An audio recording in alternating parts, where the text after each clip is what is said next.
हाँ दोस्तों नमस्ते। इस लाइव क्लासेस के माध्यम से आज चित्रमिति जिसमें त्रिभुज की जानकारी लेंगे हम।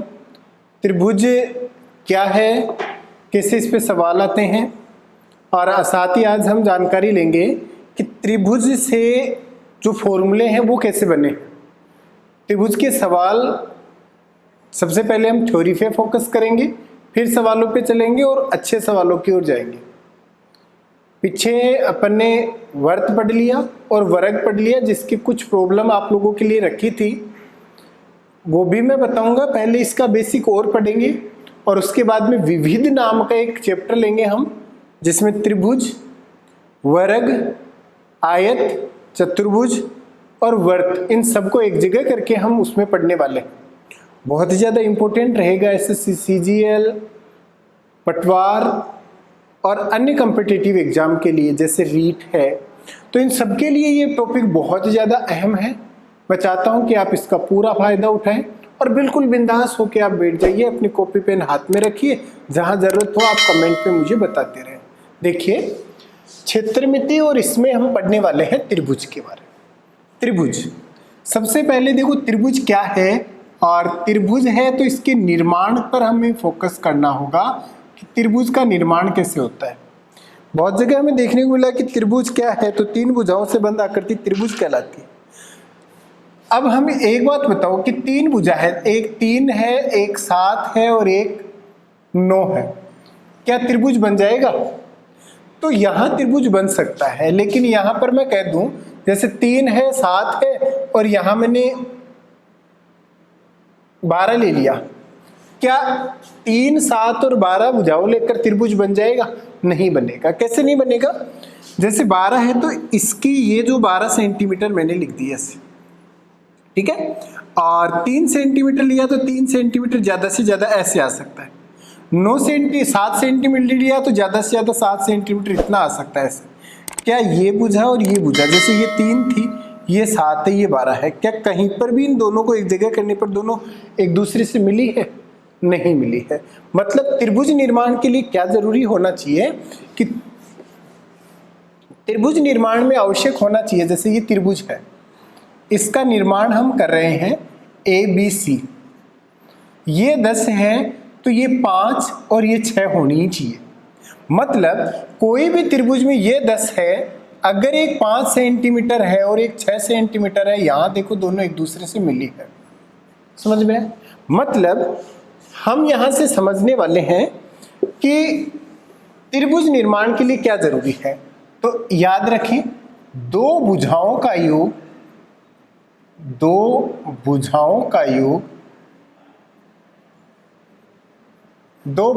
योग बड़ी भुजा से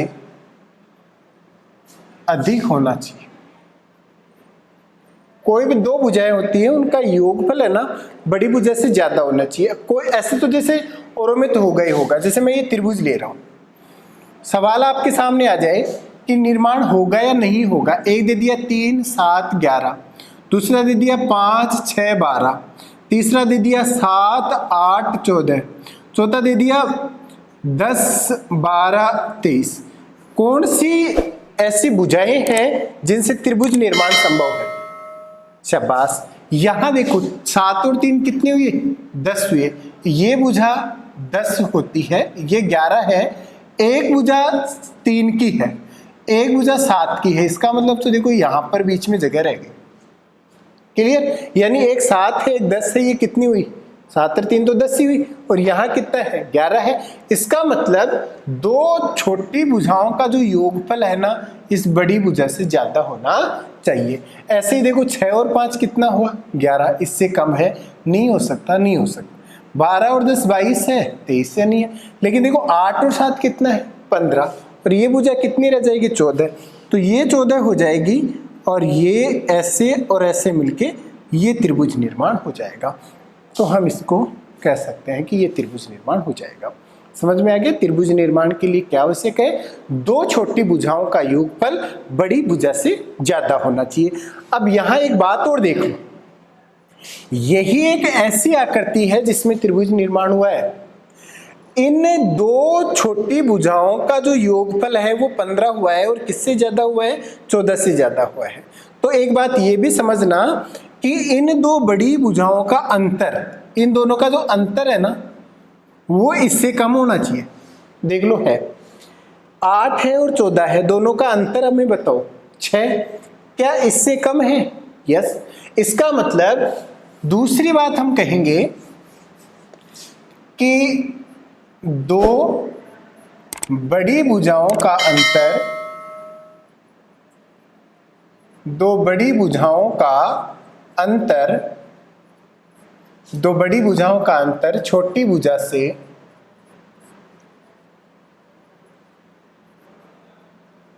कम होना चाहिए। समझ में आ गया? दोनों बात अच्छे से समझना, दो भुजाओं का योग बड़ी भुजा से ज्यादा होना चाहिए और दो बड़ी भुजाओं का अंतर छोटी भुजा से कम होना चाहिए। क्लियर? फिर चलो थोड़ा सा आगे। हमने बना लिया त्रिभुज, ये लो, ये ए, बी और सी। त्रिभुज में एक चीज दिमाग में रखना, जो भुजा जितनी बड़ी होगी उसके सामने वाला कोण उतना ही बड़ा होता है। जैसे ये ए है तो इसके सामने वाली भुजा ए ही होगी, ये बी है तो इसके सामने वाली भुजा बी होगी, ये सी है तो इसके सामने वाली भुजा सी होगी। अगर ज्योमेट्री पढ़ते तो वहां पर हम साइन रूल पढ़ेंगे। इस साइन रूल के अकॉर्डिंग आप लोगों को एक काम की बात बता देता हूं, जो आप ट्रिग्नोमेट्री में पढ़ने वाले हैं, साइन रूल के अकॉर्डिंग अगर देखें तो ट्रिग्नोमेट्री पूरी इसी पर डिपेंडेंट है। जब ट्रिग्नोमेट्री पढ़ेंगे ना तब बताएंगे कि ये त्रिभुज कहाँ काम में आता है और कैसे सवाल इजी बनेंगे। अभी आप देखें, ये जो साइन रूल है इसमें होता है कि ए अपॉन साइन ए बराबर बी अपॉन साइन बी बराबर सी अपॉन साइन सी, अगर मैं सीधा बताना चाहूँ तो। लेकिन आप बेसिक पे चलना चाहे तो यहाँ ट्रिग्नोमेट्री में हमें 0 डिग्री, 30 डिग्री, 45 डिग्री, 60 डिग्री और 90 डिग्री की बात करता है। ठीक है, मैं बेसिक त्रिभुज बना लेता हूं। वैसे 0 डिग्री का त्रिभुज नहीं निर्माण हो सकता। 0, 30, 45, 60 और 90। समझ में है? मैं यहां वाले कोण की बात कर रहा हूं, यहां वाले की। बेटे याद रखें, ये 0 डिग्री का कोण होता है तो यहाँ त्रिभुज नहीं बनेगा। मैंने आपके लिए इसे बना दिया है। 30, 45, 60, 90 डिग्री किसी भी एक त्रिभुज में दो कोण 90 डिग्री के नहीं होते, इसलिए अपन बात करें तो ये दोनों त्रिभुज बनना संभव नहीं है। ये साइन रूल कहता है कि जब 0 डिग्री होता है उस त्रिभुज में कभी भी लंब नहीं होता। 0 डिग्री अगर कोण लेकर त्रिभुज बनाया जाए उसमें लंब नहीं होता। 0, 1, 1, √3 और 1। ऐसे ही 0, 1, 1, √3 और 1। ऐसे ये 1, 2, √2, 2, 1। मैंने कहा था ना आज की क्लास मेमोरेबल क्लास होने वाली है, बहुत खूबसूरत क्लास है। इस क्लास को मिस करना हमारे लिए हो सकता है कहीं ना कहीं हमारा एक कमजोर पॉइंट ना हो जाए, इसलिए क्लास को पूरी देखें, आपके लिए बहुत शानदार क्लास है। 0 डिग्री का कोण होता है उसमें लंब 0 होता है, 30 डिग्री में लंब 1 होता है, 45 डिग्री में लंब 1 होता है और 60 डिग्री में √3 और 90 डिग्री में 1। अब ये क्या है? एग्जाम में आपसे पूछा जाए कि किसी त्रिभुज के कोण 30 डिग्री, 90 डिग्री और 60 डिग्री है तो भुजाओं का अनुपात क्या होगा? तो उस त्रिभुज में भुजाओं का अनुपात क्या होगा? 30 डिग्री, 90 डिग्री और 60 डिग्री है। आप लोग एक बात बताओ, 30 डिग्री है तो 30 डिग्री यहाँ है, उसके सामने वाली भुजा कितनी है? 1, क्योंकि जो कोण जितना बड़ा होगा उसके सामने वाली भुजा उतनी ही बड़ी होगी। ये है तो इसके सामने वाली भुजा है ये, और इसका अनुपात कितना है? 1। 90 डिग्री यहाँ पर है और इसके सामने कितना है? 2। 60 डिग्री यहाँ पर है और इसके सामने कितना है? √3। तो उसकी भुजाओं का अनुपात हो जाएगा 1:2:√3। बहुत ज़्यादा काम की बात है। ये है अपने त्रिभुज की बात। अपने ट्रिग्नोमेट्री में इसका बहुत बड़ा रोल रहने वाला है। जब ज्योमेट्री पढ़ेंगे तो ये भी बताएंगे कि ये आया कहाँ से, ट्रिग्नोमेट्री में कैसे रोल है। जैसे आपसे ये पूछ ले कि भाई साइन 60 डिग्री का मान बताओ, वैसे तो सबको पता है, मान लो किसी बच्चे को आता नहीं है तो अपन ही पता है कि लंब बटा करण होता है, और 60 डिग्री में लंब ये रहा और करण ये रहा। लंब कितना है √3 और करण क्या है 2, और ये लो √3/2। बहुत ज्यादा काम की बात है, अपन चर्चा करेंगे इसके आगे। आज इसका स्क्रीनशॉट ले सकते हैं। फिर आओ देखो आगे, त्रिभुज निर्माण हो गया, त्रिभुज की भुजाओं और कोण हो गए। अब आते हैं हम त्रिभुज से बनने वाले सवाल। तो यहां से होते हैं त्रिभुज के प्रकार। त्रिभुज के प्रकार, त्रिभुज के प्रकार दो होते हैं। दो प्रकार से त्रिभुज का निर्माण होता है। एक होता है त्रिभुज का निर्माण कोण के आधार पर, कोण के आधार पर, और एक होता है भुजाओं के आधार पर। त्रिभुज निर्माण दो प्रकार से होता है, एक कोण के आधार पर और एक भुजाओं के आधार पर। कोण के आधार पर त्रिभुज तीन प्रकार के होते हैं, जिनके प्रकार है न्यून कोण, दूसरा होता है समकोण, और तीसरा होता है अधिक कोण।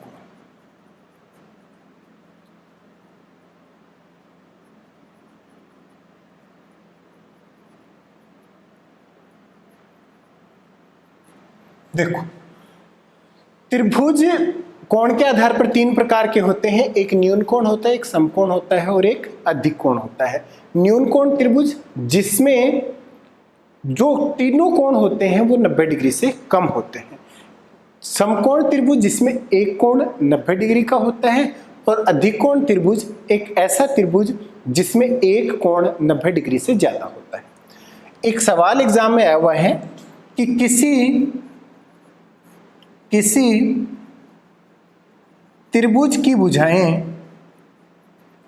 3, 4, 5 सेंटीमीटर में हैं, तो कौन सा त्रिभुज बनेगा। सवाल पूछ ले कि किसी त्रिभुज की भुजाएं हैं, एक की 3 है, 4 है और 5 सेंटीमीटर है, तो कौन सा त्रिभुज वहां पर बनाया जा सकता है।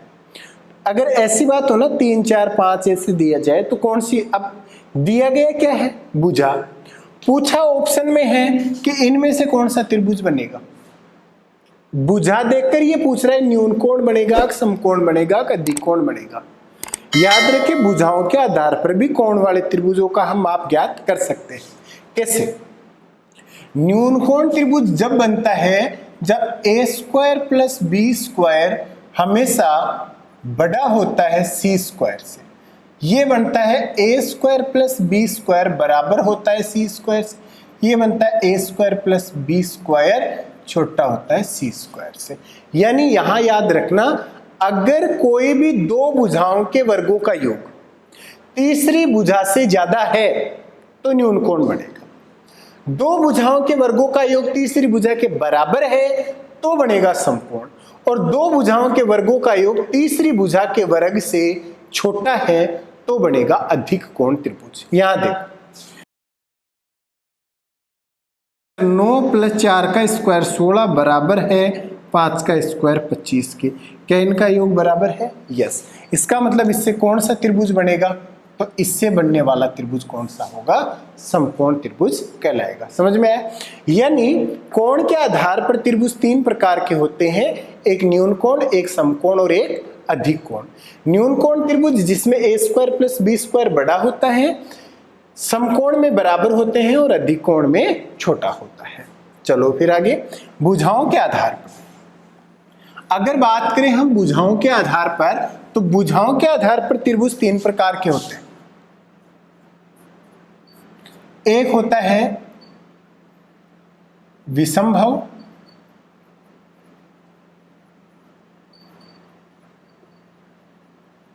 एक होता है समभुज,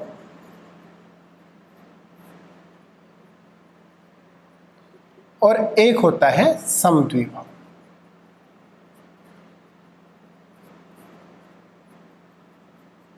त्रिभुज, भुजाओं के आधार पर त्रिभुज तीन प्रकार का होता है, एक विषमबाहु होता है, एक समबाहु होता है और एक समद्विबाहु होता है। तो अब सबसे पहले बात कर लेते हैं हम विषमबाहु त्रिभुज। नाम से पता चल रहा होगा, विषमबाहु त्रिभुज एक ऐसा त्रिभुज जिस त्रिभुज की तीनों भुजाएं अलग अलग होती है, विषमबाहु कहलाता है। यानी तीनों भुजाओं जिनमें माप अलग अलग होता है। समबाहु जिसकी तीनों भुजा समान होती है। समद्विबाहु यानी ऐसा त्रिभुज जिसकी कोई दो भुजा समान होती है। तो आइए सबसे पहले हम विषमबाहु की बात करते हैं।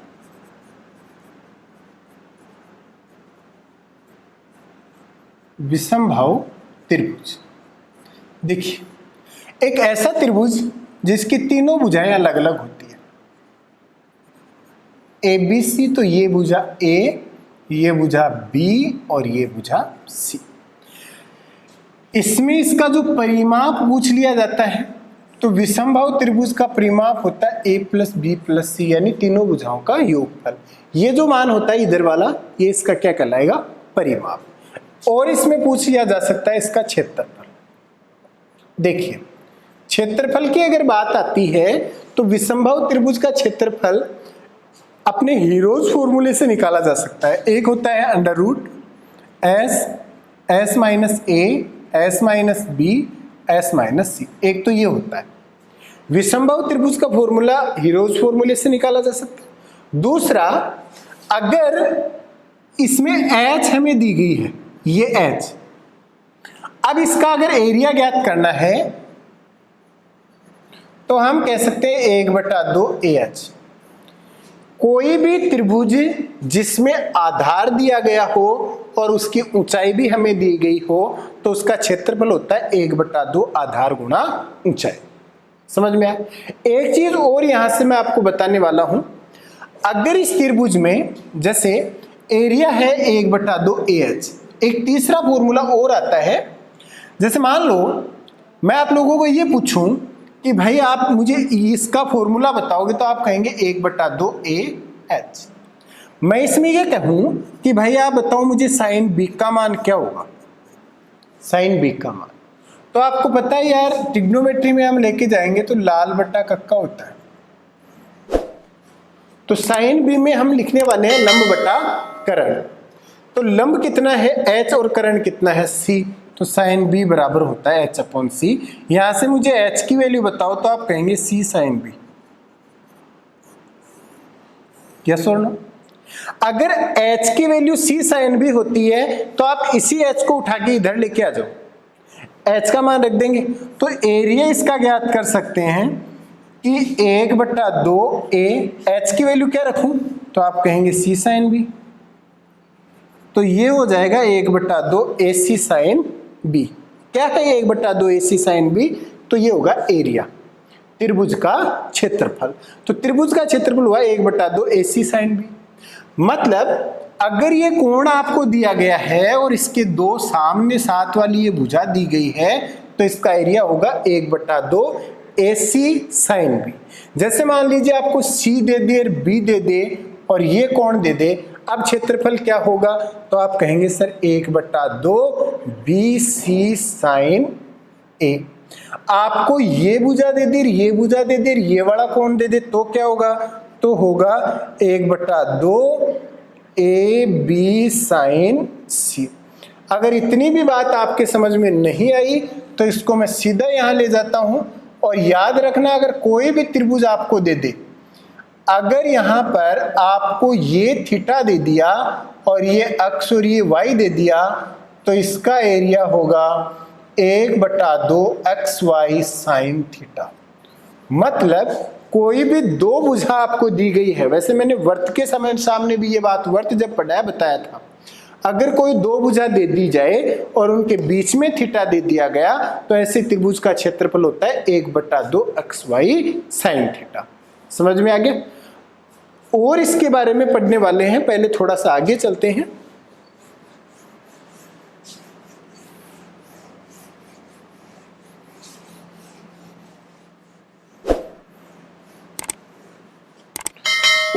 फिर आगे चलते हैं और विषमभाव के बाद में हम अगला त्रिभुज पढ़ते हैं और दूसरा त्रिभुज का नाम लेते हैं हम समभाव त्रिभुज।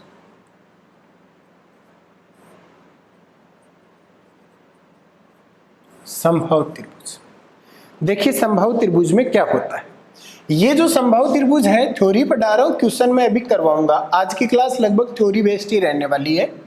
ये जो त्रिभुज है, ये जिस त्रिभुज में ए, बी और सी है, ये भी ए, ये भी ए और ये भी है, अगर तीनों भुजा बराबर बराबर होती है, एक ऐसा त्रिभुज जिसकी तीनों भुजा बराबर होती है, वो त्रिभुज समबाहु त्रिभुज कहलाता है। तो सबसे पहले बात करें हम समबाहु त्रिभुज, और समबाहु त्रिभुज की बात करें तो समबाहु त्रिभुज का परिमाप, तो इसका जो परिमाप है वो होगा 3a। फिर आता है इसकी ऊंचाई, इसकी ऊंचाई, तो देखो इसकी ऊंचाई की बात करें तो ये लो, इसमें ये ऊंचाई रखती है, ये इसकी एच। आप मुझे एक बात बताओ कि ये पूरी की पूरी लंबाई क्या है, तो आप कहेंगे सर ए। तो फिर यहां एच है वो बिल्कुल इसके मध्य में काटेगी। समबाहु त्रिभुज में याद रखना ये इसकी माध्यिका भी होती है, ये इसकी ऊंचाई भी होती है, और ये इसका लंब भी होता है। यहां पर जो काटा जाता है ये इसका केंद्रक भी होता है, इसका परिकेंद्र भी यही होगा, इसका अंतः केंद्र भी यही होगा, और इसका लंब केंद्र भी यही होगा। मतलब समबाहु त्रिभुज में केंद्रक, परिकेंद्र, अंतः केंद्र और लंब केंद्र एक ही जगह स्थित होते हैं। समबाहु त्रिभुज की माध्यिका, ऊंचाई और लंब का मान बराबर होता है समबाहु त्रिभुज में, हर किसी त्रिभुज में नहीं, समबाहु त्रिभुज। ये समबाहु त्रिभुज में यहां 90 डिग्री का एंगल भी बनेगा क्योंकि लंब बताया। माध्यिका है, इसको माध्यिका तब कहेंगे जब सामने वाली भुजा को दो इक्वल पार्ट में डिवाइड करें, इसका मतलब माध्यिका भी है और ऊंचाई भी है, यहां से उच्चतम भाग भी यही है। आप लोगों से मैं इतना पूछूं कि भाई ये पूरा का पूरा क्या था, ए, दो इक्वल पार्ट में डिवाइड हो गया तो इसका मान क्या हो गया, तो आप कहेंगे सर a/2। ये क्या है, तो आप कहेंगे सर ये a है। ये क्या हुआ, तो आप कहेंगे सर a/2 है। इसका मान बेटा आप खुद बता सकते हैं क्या, तो आप कहेंगे सर हमारे पास कर्ण है, हमारे पास आधार है, हमें किसका मान ज्ञात करना है, ऊंचाई का। तो पाइथागोरस प्रमेय के अनुसार ऊंचाई का स्क्वायर बराबर कर्ण का स्क्वायर माइनस आधार का स्क्वायर। तो h स्क्वायर बराबर a square minus a square by 4। इसके नीचे कुछ भी नहीं है, h स्क्वायर बराबर 4a square minus a square by 4, यानी h स्क्वायर बराबर 3a स्क्वायर बाई 4, स्क्वायर हटेगा रूट लगेगा, h बराबर √3/2a। ये √3/2a क्या हो गई, इसकी h हो गई। तो मैं इसको डायरेक्ट लिख देता हूं, आपको इतनी सारी बात याद नहीं होती है तो आप डायरेक्ट भी चल सकते हैं कि इसकी ऊंचाई होती है ना, वो होती है √3/2 गुणा भुजा। समबाहु त्रिभुज की जो ऊंचाई होती है वो क्या होगी, √3/2 गुणा भुजा। इसके बाद में बात करते हैं हम इसके क्षेत्रफल, समबाहु त्रिभुज का क्षेत्रफल। ये कैसे ज्ञात करेंगे, तो देखो आप लोगों से मैं एक ही बात पूछना चाहूंगा कि कोई भी त्रिभुज हो उसका क्षेत्रफल ज्ञात करते हैं 1/2 गुणा आधार गुणा ऊंचाई। कोई भी त्रिभुज हो जिसका क्षेत्रफल ज्ञात करना हो तो क्षेत्रफल ज्ञात करते हैं 1/2 गुणा आधार गुणा ऊंचाई।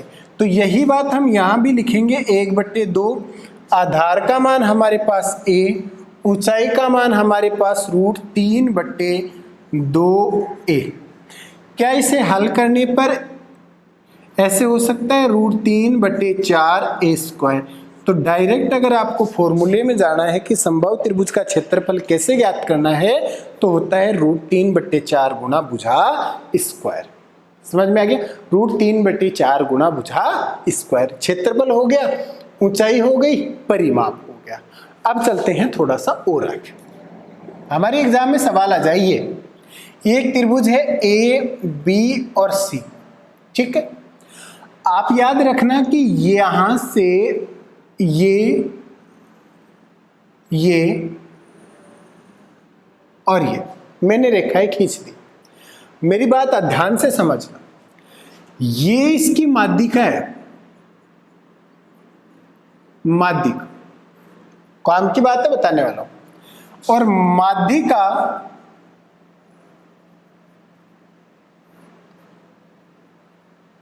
सामने वाली भुजा को बराबर भागों में बांटती है और ये किसी कोण से, कोई भी कोण से खींची गई रेखा सामने वाली भुजा को अगर बराबर भागों में बांटती है तो वह माध्यिका कहलाती है। आप लोग मुझे एक बात बताओ, ये भुजा जितनी है उतनी की उतनी ये भुजा है। दूसरी बात और समझना, माध्यिका त्रिभुज को दो बराबर क्षेत्रफल वाले भागों में बांटती। त्रिभुज की कोई भी माध्यिका है ना, त्रिभुज को बराबर क्षेत्रफल वाले भागों में बांटते हैं। मतलब अगर त्रिभुज की एक ही माध्यिका खींची गई है, यानी समबाहु त्रिभुज मैंने ये लिया, ये लो, और यहां से ये माध्यिका खींच दी, इनका अनुपात 1:1 है, तो इनका क्षेत्रफल का अनुपात भी क्या रहेगा? 1:1 ही रहेगा। ऐसे ही अगर मैं माध्यिका इधर भी खींच दूं और एक माध्यिका में यहां पर भी खींच दूं ऐसे, अब त्रिभुज कितने भागों में डिवाइड हो गया? तो अब 1, 2, 3, 4, 5 और 6। मतलब त्रिभुज की तीनों माध्यिका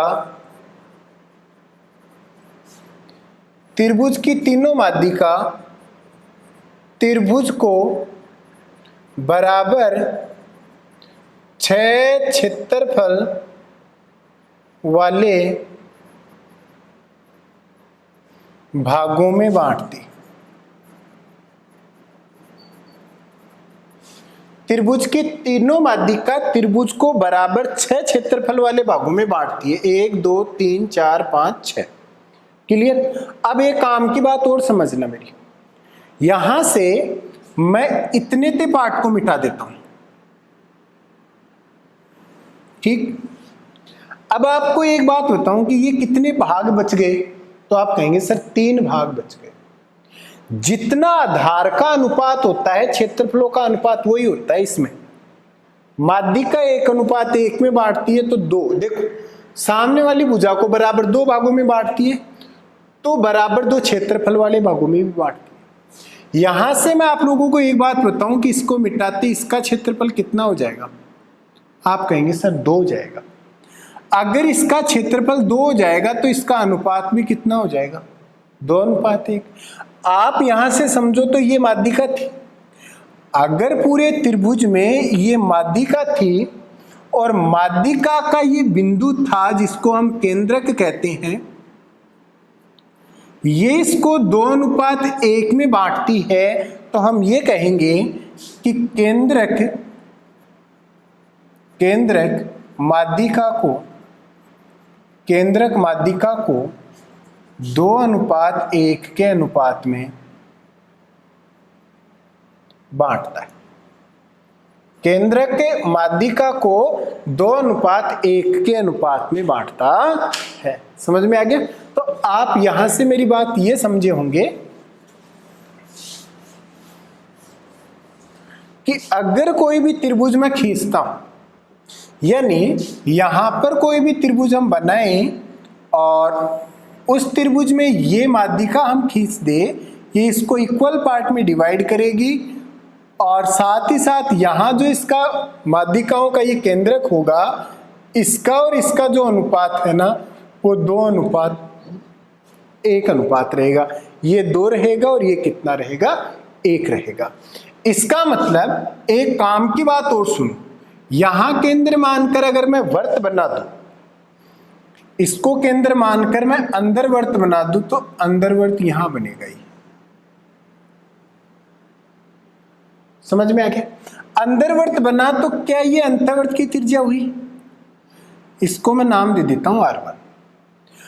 और अगर मैं बाहर वर्त बना देता हूं तो इसकी त्रिज्या क्या हुई? तो आप कहेंगे सर इसकी त्रिज्या R2। ये तो क्या हो गई R1 और ये क्या हो गई R2। आप आराम से कह सकते हैं कि ये तो है अंतःवर्त और ये है बहिष्वर्त या बाह्यवर्त। आप लोग मुझे बताओ अंतःवर्त और बाह्यवर्त की जो त्रिज्या है उनका अनुपात क्या होगा? तो अंतःवर्त और बाह्यवर्त यानी परिवर्त हम इसको कह सकते हैं, क्योंकि ये परिकेंद्र है और इसका नाम हम बाह्यवर्त की जगह परिवर्त कर देते हैं। अंतःवर्त और परिवर्त, तो त्रिज्या कितनी हुई 1, तब इसकी कितनी है 2। तो अंतःवर्त व परिवर्त की R/R2 बराबर क्या होगा? तो हम कहेंगे 1:2। अब एक बात बताओ, वर्त के बारे में आपने पढ़ा था, वर्त का जो क्षेत्रफल है वो क्या होता है? तो आप कहेंगे सर πr² होता है। r का मान क्या है 1, तो यहां कहेंगे, और इसका r1 का स्क्वायर तो मैं कहूंगा क्षेत्रफलों का अनुपात। देखिए फिर हम देखने वाले हैं समबाहु त्रिभुज की त्रिज्याओं, अंतःवर्त और परिवर्त की त्रिज्याओं का अनुपात 1:2 और क्षेत्रफलों का अनुपात अभी आपने पढ़ा कि πr² यानी पाई कैंसिल, r1 का स्क्वायर 1:4, ये हो जाएगा इनके क्षेत्रफलों का अनुपात। तो अंतःवर्त और परिवर्त की त्रिज्याओं का अनुपात 1:2 और क्षेत्रफलों का अनुपात हो गया 1:4। अब ये आया कैसे, इसकी जानकारी देखिए। एक बात बताओ, आप लोग मुझे ये बता सकते हैं क्या ये पूरी की पूरी भुजा कितनी है? ये तो आप कहेंगे सर पूरी भुजा A। मैं ये पूछूं कि ये कितनी है ये, तो आप कहेंगे सर पूरी A है तो ये आधी हो जाएगी, तो ये हो जाएगी A/2। क्यों? क्योंकि माध्यिका सामने वाली भुजा को इक्वल पार्ट में डिवाइड करती है, तो ये हो जाएगी A/2। थोड़ी देर पहले हमने जो साइन रूल पढ़ा था उस साइन रूल के अकॉर्डिंग हमने पढ़ा था कि जब 30 डिग्री कोण लेके हम ट्रिग्नोमेट्री में अपना ट्रायंगल फिट करते हैं, उससे त्रिभुज में जब ये 30 डिग्री का कोण होता है तो ये 1 होता है, ये √3 होता है और ये कितना होता है 2। इसी प्रकार आप यहाँ पर भी देखिए, ये पूरा का पूरा कोण 60 डिग्री का है। अगर मैं यहाँ से आधा खींचता हूँ तो ये कोण कितने डिग्री का हो जाएगा? 30 डिग्री का। अगर ये कोण 30 डिग्री का है तो आप कहेंगे ये वाली जो भुजा है ना वो 2 अनुपात में रहेगी, ये वाली भुजा है ना वो 1 अनुपात में रहेगी, और ये वाली भुजा है ना ये √3 अनुपात में रहेगी, √3। अगर ये वाली भुजा √3 अनुपात में है, जिसका वास्तव में मान कितना है A/2, यानी हम ये कह सकते हैं कि √3 बराबर है A/2। तो फिर हमें इसका अंतःवर्त की त्रिज्या का फॉर्मूला चाहिए था, तो 1 की वैल्यू क्या रहेगी x, और हल करते हैं तो √3x बराबर A/2, x की वैल्यू ज्ञात करनी है तो A/2 √3। ये क्या है x? तो अंतःवर्त की r। समझ में आ गया? तो अंतःवर्त की r क्या हुआ? भुजा/2 √3। तो यहां से हम कह सकते हैं कि समबाहु त्रिभुज में, यहां से हम कहेंगे कि समबाहु त्रिभुज में अंतःवर्त की r बराबर भुजा/2 √3। तो यहीं से समबाहु त्रिभुज में परिवर्त की r, तो ये हो जाएगा A/√3। तो अंतःवर्त और परिवर्त की त्रिज्याओं का अनुपात हो जाएगा A/2 √3 और ये हो जाएगा A/√3। कोई प्रॉब्लम नहीं है। तो ये समबाहु त्रिभुज में अंतःवर्त और परिवर्त की त्रिज्या a/√3 और a/2√3 और a/√3। क्यों? क्योंकि अनुपात 1:2 होता है, इसलिए हमने इसको 2 से गुणा किया तो इसका 2 कैंसिल हो गया और a/√3 बच गया। ऐसे ही किसी भी त्रिभुज में अंतःवर्त की त्रिज्या ज्ञात करनी है तो del/s, किसी भी त्रिभुज में परिवर्त की ज्ञात करनी है तो ABC/4 del। इन सब की जानकारी के लिए जरूर देखिए हमारा अगला एपिसोड। धन्यवाद।